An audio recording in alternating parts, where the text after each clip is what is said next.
제가 설교를 준비하면서 문득 결혼하기 전까지 이사를 몇 번 정도 했는지 한번 이렇게 어제 기록을 한번 해봤습니다. 기억나는 이사만 한 15번 정도가 되더라고요. 그중에 기억에 남는 집이 있었는데 그게 제가 고등학교 때 한 4년 정도 살았던 것 같습니다.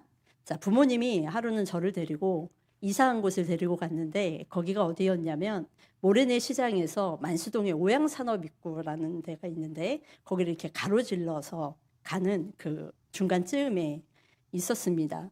이사를 간 곳인데 집이 없는 거예요. 그냥 이렇게 평지인 거예요. 그래서 평지인 곳에 가더니 아버지께서 저에게 앞으로 우리는 여기서 고물상을 하고 살 거다라고 말씀을 하시더니 그날 저녁에 낡은 1톤짜리 트럭에 이불을 깔고 저에게 오늘은 여기서 자자라고 말씀을 하시는 거예요.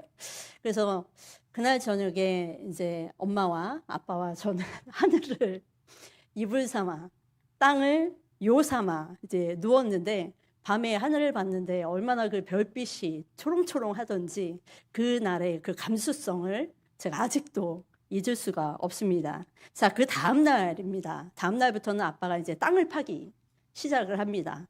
그리고 며칠 동안 땅을 파더니 며칠은 이제 트럭에서 잠을 자던 것을 땅을 판 곳에 비닐을 깔더니 자, 오늘부터는 여기서 잠을 자자. 그래서 이제 며칠 후부터는 그곳에서 잠을 자고 갈수록 그 평지 집에 이제 나무 괴짝, 사과 괴짝이 이제 한쪽에 이제 막 쌓이기 시작을 합니다. 자, 그렇게 좀 어느 정도 지나니까 집이 완성이 되었습니다. 그때 제가 고등학교 1학년 때부터 한 대학교 1학년 정도까지 살았으니까 88 올림픽을 그곳에서 치렀는데 그때 당시에 다른 집에 가면 제일 부러웠던 게 기름 보일러를 떼는 집이 그렇게 부러웠었습니다. 우리는 집을 딱 완성을 했는데 무엇으로 불을 지폈냐면 장작을 나무 그 사과 괴짝을 잘라서 불을 지피는 그런 온돌방을 아빠께서 손수 엄마와 만드셔서 집을 만들어 주셨습니다. 자, 집에 문이 있고 창은 있는데 유리는 없고 비닐로 문과 창문을 만들었습니다. 지금도 가장 힘들었던 것은 겨울철이었는데 겨울에 씻던 곳이 바깥에 있었고 밖에 그냥 칸막이 긴 칸막이 몇 개로 해놓고 그곳에서 뭐 목욕은 할 수도 없고 그냥 추운 곳에서 세수만 하고 학교를 다녔던 기억이 있습니다. 그리고 화장실은 한 7m 정도 떨어져 있던 곳에 있었는데 푸세식으로 그때 만들어서 밤마다 화장실을 가려면 겁이 너무 많은 아이인지라 아빠의 손을 꼭 붙잡고 아빠 밖에 있어? 이렇게 물어보며 볼일을 봤던 기억이 있습니다. 그때 제가 어린 마음에 느꼈던 것은 우리 집은 왜 이렇게 가난할까? 이것과 이 가난에서 과연 나는 벗어날 수 있을까? 이 두 가지 생각이 굉장히 컸던 것 같습니다. 그런데 오늘 본문에 보니까 본문에서는 제가 당한 이사, 제가 당한 어려움, 괴로움 이것과는 비교도 안 되는 참혹한 현실이 바로 오늘 본문에 나와 있습니다. 이 본문은 지금 어떠한 본문이냐면 스가랴서가 당하고 있는 이 처지는 이스라엘 백성들이 너무 악이 많아지자 하나님께서 이스라엘 백성들을 치셔서 다른 나라의 포로로 끌려가게 하십니다. 그리고 나는 더 이상 너희들의 하나님이 되고 싶지 않아. 나는 더 이상 너희를 나의 자녀로 하고 싶지 않아. 그러한 상징으로 예루살렘에 있던 솔로몬 성전을 무참히도 이웃 나라를 통하여서 완전 황폐해버리고 무너뜨린 사건이 바로 예루살렘의 멸망에 있습니다. 하지만 하나님께서는 이러한 이스라엘을 다시금 불러 모으시고 그분의 극률하신 사랑으로 70년 후에 다시금 이스라엘로 돌아오게 하십니다. 이때 돌아오게 할 때에 돌아왔던 지도자가 누구였냐면 오늘 본문에 나오는 수룹바벨 총독과 대제사장 여호수아였습니다. 하나님께서는 5만 명 정도의 이스라엘 백성들을 다시 이스라엘 백성으로 불러 모으면서 수룹바벨 총독과 대제사장 여호수아에게 뭐라고 명령을 하냐면 너희는 다시 이스라엘로 가면 하나님의 전을 다시 재건하여서 나와의 관계를 회복해라.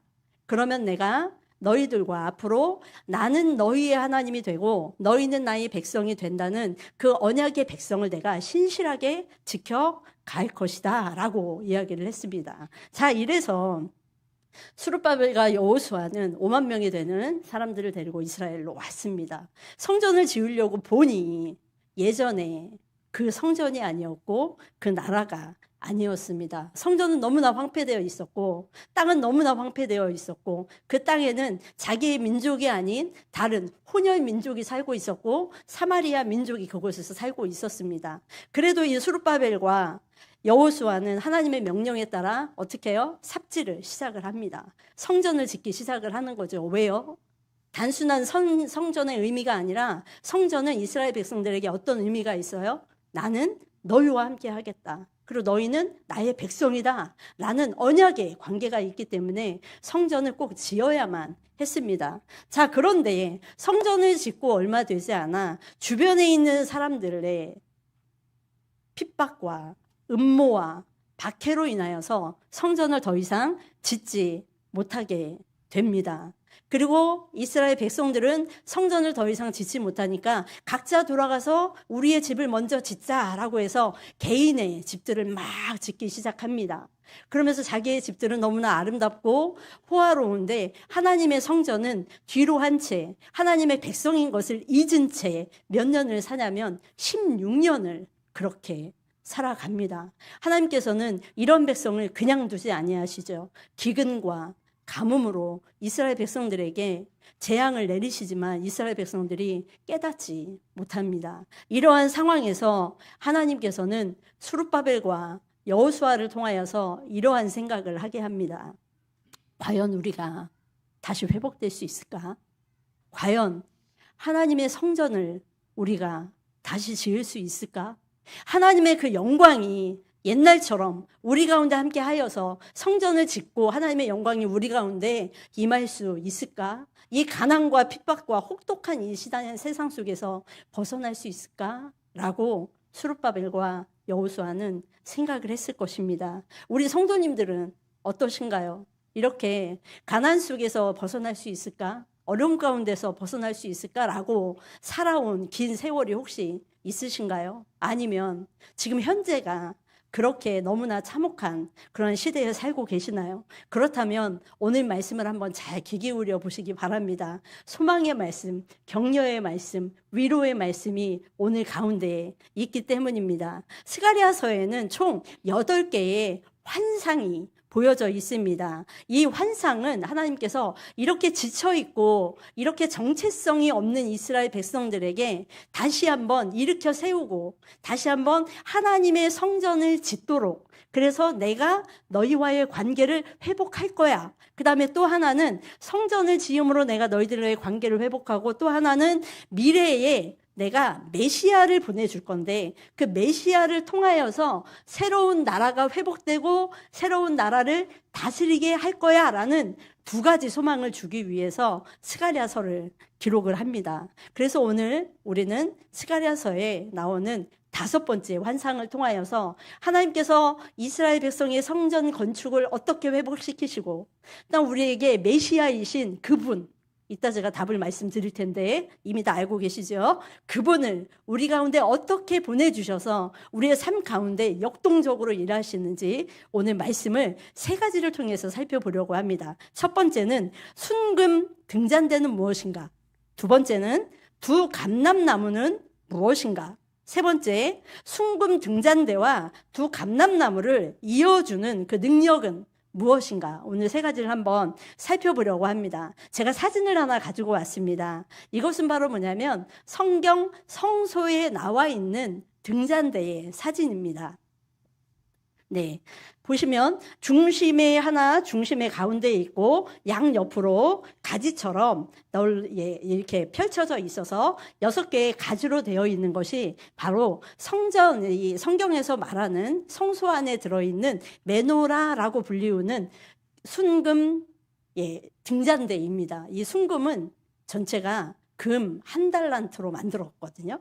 쳐서 만들었는데 그거를 현시가로 알아보니까 37억 정도 되더라고요. 이 금 등잔대가 한 그 정도 됩니다. 자, 제사장들은 이 등잔대에 들어가면 성소 안이 다 휘장으로 되어 있으니까 깜깜하잖아요. 성소 안을 유일하게 비출 수 있는 것이 바로 이 등잔대였습니다. 이 등잔대의 불이 1년 365일 동안 절대 꺼져서는 안 됐기 때문에 제사장들은 어떻게 했냐면 아침에 들어가면 저녁에 밤새 켜져 있던 이 등잔대에 7개 위에 그 등잔이 있잖아요. 등전에 지금 심지가 있는데 그 심지가 밤새도록 얼마나 탔는지 그 부분을 다시 한번 탄 부분을 제거하고 찌꺼기를 제거하고 그 다음에 그 등잔에 넣어 있는 감람류가 얼마나 떨어져 있는지를 봐서 보충하는 것을 아침에 했습니다.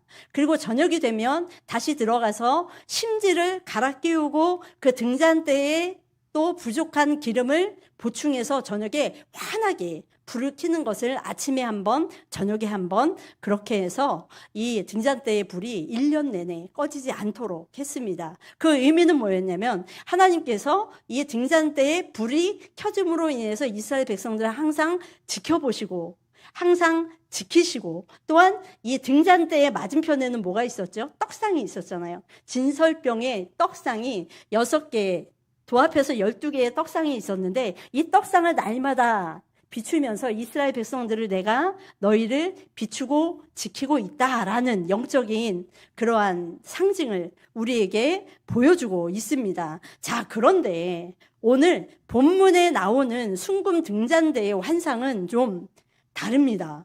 그래서 이 스가랴의 눈에는 너무나 이게 이해가 안 되는 거예요. 그래서 4절과 5절과 13절에 뭐라고 이야기하냐면 전체가 스가랴에 나와 있는 환상이 8개인데 8개를 이게 무엇입니까? 라고 하면 다른 7개의 환상은 천사가 이거는 그거야 라고 바로 이야기해 줬었는데 유독 이 5번째 환상만은 이렇게 이야기합니다. 제가 4절과 5절과 13절을 읽어드릴게요. 내가 말하는 천사에게 물어 이르되 내 주여 이것들이 무엇이니까 하니 내게 말하는 천사가 대답하여 이르되 내가 이것들이 무엇인지 알지 못하느냐 하므로 내가 대답하되 내 주여 내가 알지 못하나이다 하니 그가 내게 대답하여 이르되 너가 이것이 무엇인지 알지 못하느냐 하는지라 내가 대답하되 내 주여 알지 못하나이다. 계속 뭐라 그래요? 2번이나 너 정말 이걸 모르겠어? 라고 이야기를 하니까 네, 정말 모르겠습니다. 진짜 모르겠니? 네, 정말 모르겠어요. 이렇게 이야기하는 거예요. 근데 다른 환상들은 다 설명을 해주거든요. 근데 이거에 대한 의미는 뭐냐면 그만큼 오늘 5번째 환상이 굉장히 중요한 말씀이고 반드시 하나님께서 그렇게 이루시겠다라는 것을 이 2번의 질문을 통해서 우리에게 보여주고 있습니다. 자, 그렇다면 스가랴도 잘 알지 못하는 이 환상, 우리도 이제 읽으면 도대체 이게 무슨 말씀이에요 하는 이 환상, 그 다음에 제가 설교 준비를 하면서도 도대체 하나님 이게 무슨 말씀일까요? 하면서 고민했던 이 환상이 어떤 말씀인지 우리가 한번 보도록 하겠습니다. 2절과 3절 말씀입니다. 한번 같이 읽겠습니다. 그가 내게 묻되 내가 무엇을 보느냐? 내가 대답하되 내가 보니 순금 등잔대가 있는데 그 위에는 기름 그릇이 있고 또 그 기름 그릇 위에 7 등잔이 있으며 그 기름 그릇 위에 있는 등잔을 위에서 7 관이 있고 3절 같이 읽겠습니다. 또 등잔대 곁에 2 감람나무가 있는데 하나는 그 기름 그릇 오른쪽에 있고 하나는 그 왼쪽에 있나이다 하고 3절은 오히려 쉽습니다. 그렇죠? 등잔대 곁에 감람나무 2개가 있는데 하나는 오른쪽에 있고 하나는 왼쪽에 있다는 거예요. 자, 그런데 2절 말씀이 아까 우리가 봤던 성전에서 봤던 그 순금대와는 좀 다른 말씀을 우리에게 하고 있습니다. 그래서 성전의 등잔대와는 다른 3가지 특징이 있는데 자, 이 사진을 보면서 제가 같이 한번 보여드리도록 하겠습니다. 자, 사진을 보면 이상한 이렇게 영어는 막 이렇게 안 보셔도 되고요. 그림만 보시면 됩니다. 양옆에 감람나무가 있고 그 가운데 보면 큰 금 그릇이 하나 나오죠. 그리고 그 밑에 순금 등잔대가 나옵니다. 자, 이 그림을 보시면서 한번 설명을 들으시는 거예요. 자, 환상 속에서 본 숭근 금잔대는 아까 제가 보여드렸던 성소에 있던 등잔대와 좀 다른 게 있다고 했습니다. 첫 번째는 뭐가 다르냐면 기름을 담는 그릇이 아까 우리 7개의 등잔대는 밑에 있는데 등잔대는 그 등잔 위에 등잔이 7개가 있고 거기에 기름을 채우고 심지가 있어서 불을 붙인다고 했습니다. 자, 그런데 여기에는 보니까 기름을 담는 그릇이 등잔 아래가 아니라 어디에 있어요? 그릇이 등잔 위에 커다랗게 금 그릇이 보리 하나가 턱하니 있는 것입니다. 그릇이 위에 있으니까 기름을 담는 그릇이 위에 있으니까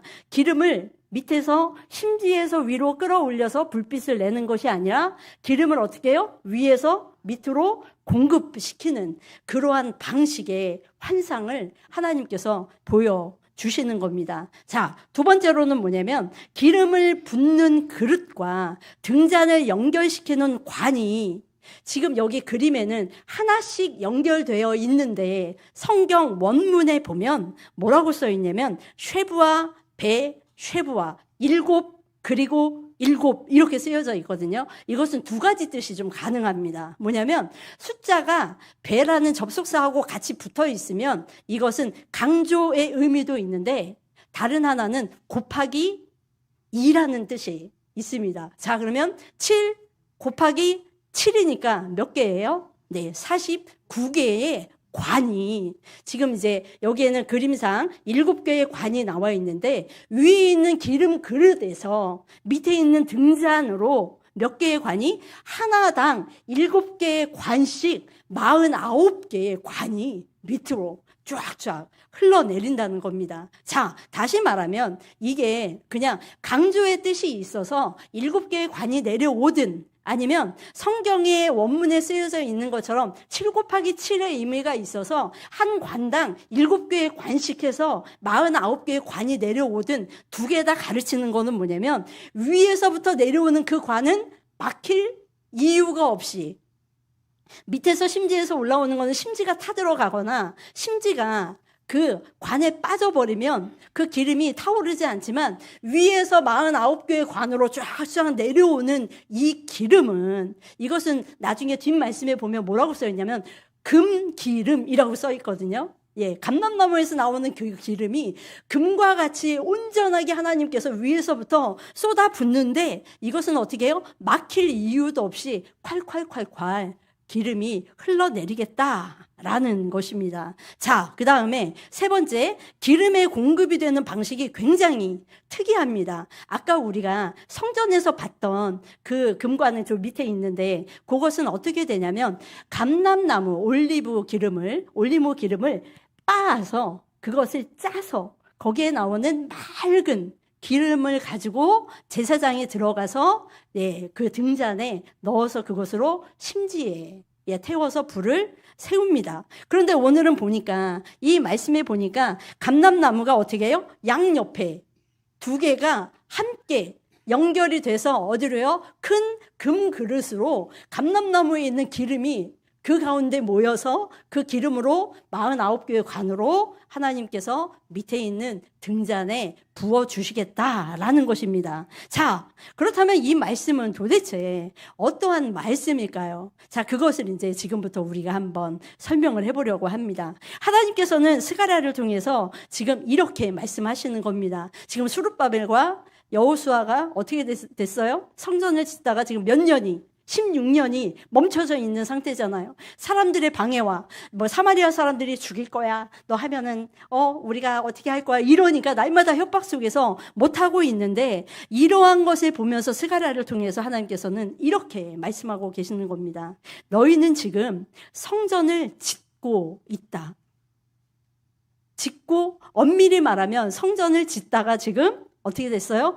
포기하고 있는데 너희에게 내가 다시 위로하여서 너희들에게 내가 지금 힘을 주어서 성전을 다시 짓게 할 건데 성전을 짓게 하는 그때에는 어떻게 해요? 성전을 짓다가 다시 멸망하거나 멈추는 것이 아니라 정말 완전하게 회복되어서 하나님의 성전이 기름이 완전 불일 듯 일어나는 그러한 온전한 성전으로 회복되도록 너희를 만들어 줄 것이다. 그리하여서 예전에 지었던 어떠한 성전보다 그 성전과는 비교할 수 없는 아주 아름다운 진리와 생명의 빛이 밝게 비춰지는 그러한 성전을 너희에게 비춰줄 것이다 라고 이야기를 하는 겁니다. 자, 그렇다면 이 순금 등잔 때 위에서부터 그렇게 엄청난 기름이 흘러내려와서 7배 아니면 완전하게 너무나 밝혀질 그 성전 등잔 때는 지금 우리에게 무엇을 의미하고 있을까요? 요한복음 8장 12절에 보니까 이렇게 쓰여 있습니다. 같이 한번 읽어볼까요? 예수께서 또 말씀하여 이르시되 나는 세상의 빛이니 나를 따르는 자는 어둠에 다니지 아니하고 생명의 빛을 얻으리라. 다시 말하면 새로운 하나님의 순금 등잔 때는 신약에서 우리 가운데 임하실, 그리하여서 성소를 완전하게 비추시고 우리의 성전된 우리의 삶을 밝히 비추실 누구를 가르치시는 걸까요? 예수 그리스도의 빛 대신 생명 대신 예수 그리스도, 그분을 우리에게 보여주고 있는다는 겁니다. 예수님은 꺼지지 않는 등불이시고 어두운 길을 헤매는 우리의 길에 빛이시며 진리이고 소망입니다. 예전에 있었던 성전은 제사장들이 들어가서 심지에 불을 켜야 하지만 예수님의 그 말씀은, 예수님의 원동력은 우리 가운데 불이 붙기만 하면 꺼지지 않는 귀한 말씀으로 우리에게 회복된 성전이 되셔서 우리의 길을 비춰주신다는 겁니다. 이렇게 순금 등잔대는 완전한 생명의 빛으로 임하실 예수 그리스도를 상징합니다. 자, 그렇다면 환상이 여기서 끊이지 않고 더 이어지는데 순금 등잔대와 양옆에 지금 뭐가 연결이 되어 있어요? 두 감람나무가 연결이 되어 있습니다. 자, 그렇다면 이 두 감람나무는 무엇을 의미할까요? 이것에 대해서 4장 14절에 이렇게 이야기하고 있습니다. 함께 읽겠습니다. 이르되 이는 기름 부음 받은 자 둘이니 온 세상의 주 앞에서 있는 자니라 하더라. 자, 이 말씀을 가장 좋아하는 종교가 있지요. 어딜까요? 신천지. 그렇죠? 여기서 말하는 두 감람나무는 바로 이만희와 김남희다라고 이야기를 했습니다. 그런데 얼마 전에 김남희가 나는 신천지 아웃이야 이래서 이제 탈했죠. 그래서 다른 사람이 지금 이제 또 들어와 있습니다. 그럼 잘 들어보세요. 이 두 감람나무가 누구를 뜻하는지 말씀을 한번 잘 보시기 바랍니다. 1차적인 의미입니다. 이스라엘 백성의 입장에서 보면 이 둘이 누군지 알만한 사람들은 너무나 잘 압니다. 자, 당시에 기름 부음을 받은 자들이라고 했으니까 구약 시대에 기름 부음을 받은 사람은 누구에게만 쓰여질까요? 왕과 제사장과 선지자에게 사용되는 용어입니다. 자, 그렇다면 이 말을 들은 사람들은 지금 누구를 생각을 할까요? 수룹바벨 총독이 누구의 자손이에요? 네, 다윗의 자손으로 성경에 기록된 사람입니다. 총독으로 왔지만 이스라엘 전체의 왕의 역할을 지금 하는 사람이에요. 그리고 대제사장 여호수아는 뭐예요? 제사장입니다. 그래서 1차적으로 지금 성전이 멈춰 있고 하나님의 백성이 정체된 삶을 살아가고 있으니까 여기서 말을 하는 1차적인 의미는 뭐냐면 기름 부음 받은 자 둘이니 온 세상의 주 앞에 있는 너희 수룹바벨과 누구? 여호수아는 어떻게 해라? 성전을 이제 지어라 라는 것이 1차적인 의미입니다. 자, 그 다음에 너무나 중요한 2차적인 의미가 있습니다. 제가 아까 우리의 환상을 바라보면서 두 가지 핵심은 뭐였죠? 성전 회복과 앞으로 오실 메시아의 도래로 인해서 하나님께서 우리의 나라를 어떻게 만드실 것인가 라는 것이었습니다. 자, 그렇다면 그것으로 봐서 우리에게 진리이신 예수님께서 이 땅에 오신 이후에 두 감람나무는 누구를 말하는지, 이만희와 김남희를 얘기하는 것인지 성경을 통해서 우리가 한번 보겠습니다. 계시록 11장 3절과 4절과 5절 말씀입니다. 사도 요한이 두 감람나무에 대해서 이렇게 이야기합니다. 같이 한번 읽어보겠습니다. 내가 나의 두 증인에게 권세를 주리니 그들이 굵은 베옷을 입고 1260일을 예언하리라. 그들은 이 땅의 주 앞에 서 있는 두 감람나무와 두 촛대니 만일 누구든지 그들을 해하고자 하면 그들의 입에서 불이 나와서 그들의 원수를 삼켜버릴 것이요 누구든지 그들을 해하고자 하면 반드시 그와 같이 죽임을 당하리라. 아까 스가랴 4장 14절에서는 두 감람나무를 온 세상의 주 앞에 서 있는 자들이라고 얘기를 했어요.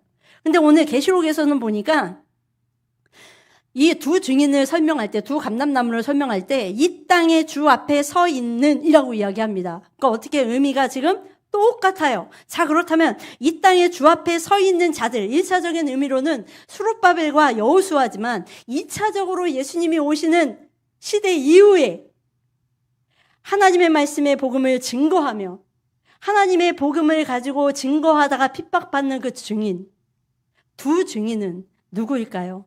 그것은 바로 마지막 때에 적 그리스도에 맞서서 복음을 증거하는 증인들, 바로 누구예요? 여러분과 저, 우리가 바로 두 감람나무라는 것입니다. 그리고 요한계시록에서는 두 감람나무와 두 촛대라고 이야기하는데 두 감람나무는 우리들, 성도들, 그 다음에 두 촛대를 교회로 해석을 합니다. 다시 말하면 금잔대 예수 그리스도의 말씀과 함께 연합되어서 그 말씀 가운데 뿌리를 가지고 살아가는 두 감람나무가 있는데 그 감람나무는 누구라는 거예요? 우리라는 겁니다. 이거를 신천지인들이 안다면 이만희를 지금까지 감람나무라고 칭송하며 살고 있지는 않을 것입니다. 자, 그렇다면 우리 성도님들 마지막으로 우리가 살펴볼 것이 있습니다. 등잔대가 등불을 밝혀주는 예수 그리스도라고 이야기했고 두 감람나무가 하나님의 교회인 우리라고 이야기를 했는데 오늘 환상에 보니까 이 두 감람나무가 어디에 연결이 되어 있어요? 큰 그릇으로 연결이 되어서 그것이 바로 밑으로 연결이 돼서 순금 때에 예수 그리스도와 연결이 되어 있다는 겁니다. 그런데 성경에 보니 오늘 말씀에 보니 마치 감람나무가 너무나 튼실하여서 그곳이 순수하게 기름을 스스로 짜내서 그 기름을 그릇에 붓고 그 기름이 밑으로 콸콸콸콸 넘치는 것처럼 이야기하지 않습니다. 그거에 대한 해답이 바로 오늘 6절에 나와 있습니다. 6절 말씀 우리 함께 읽어보도록 하겠습니다. 6절 같이 갑니다. 그가 내게 대답하여 이르되 여호수아께서 스룹바벨에게 하신 말씀이 이러하니라. 만군의 여호와께서 말씀하시되 이는 힘으로 되지 아니하며 능력으로 되지 아니하고 오직 나의 영으로 되느니라. 아멘. 여기에서 힘에 해당하는 히브리어 하일이라는 말은 육체적인 힘, 군대, 재산 이런 것과 관련된 모든 종류의 힘을 나타냅니다. 눈에 보이는 힘이죠. 그 다음에 여기서 능력으로 번역된 코하르라는 단어는 마음속에 가지고 있는 의지나 내 마음의 힘으로 끌어올릴 수 있는 긍정적인 힘으로 끌어올릴 수 있는 모든 힘을 이야기합니다. 눈에 보이는 힘과 눈에 보이지 않는 힘 두 가지가 있으면 우리가 무엇을 못하겠습니까? 세상 사는 사람들은 눈에 보이는 힘과 이 눈에 보이지 않는 두 힘, 이 두 개를 가지고 열심히 살으라고 이야기합니다. 그런데 오늘 성경이 보니까 성경은 뭐라고 이야기합니까? 여호와께서 말씀하시되 이는 힘으로 되지 아니하며 능력으로 되지 아니하고 오직 나의 영으로 되느니라 라고 이야기를 합니다. 자, 돈이 있으면 성전을 지을 수도 있을 것 같습니다. 우리가 지금 헌금을 작정을 했죠. 작정해서 돈이 있으면 아름다운 건축 할 수 있을 거라고 우리는 감히 생각할 수 있을 겁니다. 아니면 누군가가 재력이 있으면 재력만 있으면 교회 뭐까짓 거 지을 수 있을지 있지 않아 라고 생각할 수 있을 겁니다. 눈에 보이는 교회당, 눈에 보이는 성전을 짓는 거라면 가능할 수 있겠지요. 하지만 하나님이 회복되셔서 하나님이 우리 가운데 함께 하시고 나는 너희의 하나님이 되고 너희는 나의 백성이 될 거야 라는 온전한 교회의 회복을 이루는 교회, 그러한 성전을 짓는 일이라면 오늘 말씀해 보니까 뭐라고 되어 있어요? 힘으로 되지 아니하고 능으로 되지 아니하고 오직 뭐예요? 나의 영으로 되느니라. 여기에서 바로 성령님이 등장을 하게 됩니다. 하나님께서는 이전과는 다른 새로운 능력을 우리에게 부어주시겠다고 약속을 하신 겁니다. 우리 이전의 실패를 뛰어넘어서 우리의 가난을 어떻게 극복하지? 우리의 슬픔을 어떻게 극복하지? 우리의 어려움을 어떻게 극복하지? 라고 이야기할 때 우리가 슬퍼서 하나님 앞에 신음하고 있을 때 하나님께서는 어떻게 해요? 예수 그리스도께로 우리를 인도하시는데 우리의 힘과 능으로 나의 의지와 나의 어떠한 판단으로 가는 것이 아니라 내가 그분께 나아갈 수 있도록 누구를 연결시켜 주셔요? 성령 하나님을 우리 가운데 연결시켜 주신다는 겁니다.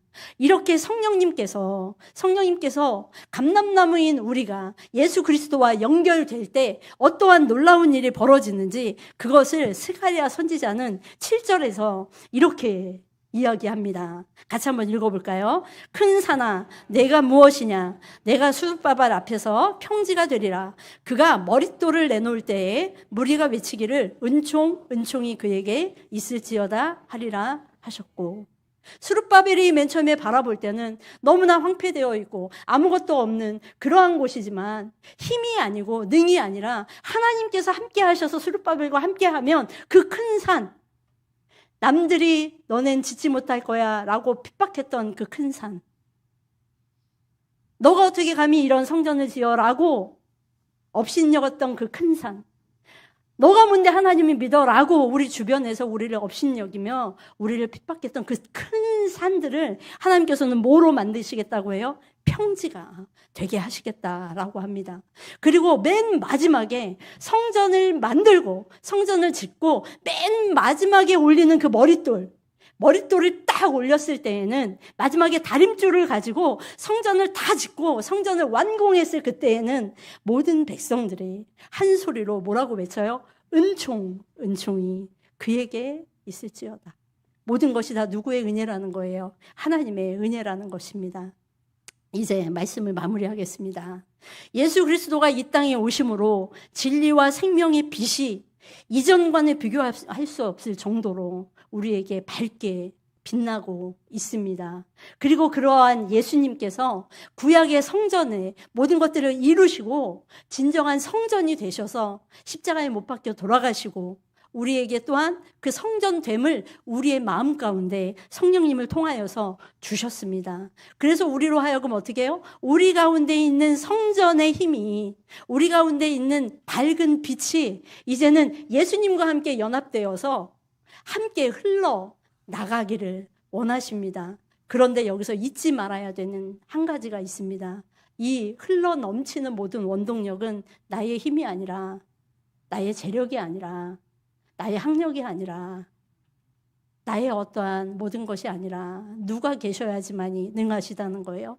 성령님이 함께 계셔야만 나의 힘도 나의 능도 배가 되어 하나님 앞에 나아갈 수 있다는 것입니다. 그렇기 때문에 우리가 살면서 나의 돈과 재력이 아니라 성령님을 의지하며 살아가는 우리 성도님들이 되셨으면 좋겠습니다. 우리 가운데 임하신 그 성령님이 내 안에서 막 역동하셔서 나의 마음이 감람나무의 순한 그 기름을 짜내고서는 견딜 수 없는 그런 마음이 우리 성도님들 마음 가운데 이르셔서 날마다 예수님과 함께 밝은 빛 가운데 걸어가시는 귀한 성도님들이 되시기를 예수님의 이름으로 부탁드립니다.